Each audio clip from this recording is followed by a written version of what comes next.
السلام علیکم ورحمۃ اللہ وبرکاتہ۔ مغرب کی نماز کے بعد جھاڑو لگانا کیا یہ حرام ہے؟ اس کے بارے میں وضاحت فرما دیں۔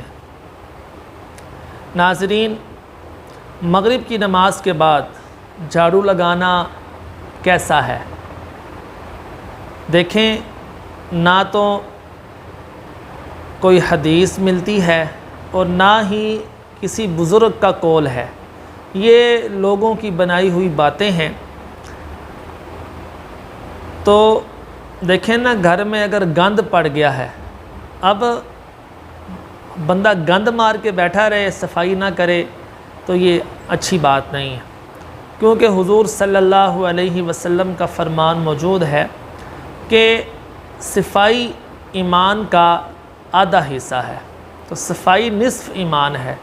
تو آپ جب مرضی اپنے گھر میں جھاڑو لگائیں، کسی قسم کی کوئی بے برکتی نہیں ہوتی، کوئی رزق کی تنگی نہیں ہوتی۔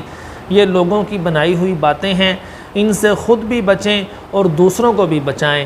ناظرین، یہ تھا آج کا اہم سوال، جس کا جواب میں نے عرض کر دیا ہے۔ دعاؤں میں یاد رکھیں، چینل کو سبسکرائب کریں۔ السلام علیکم۔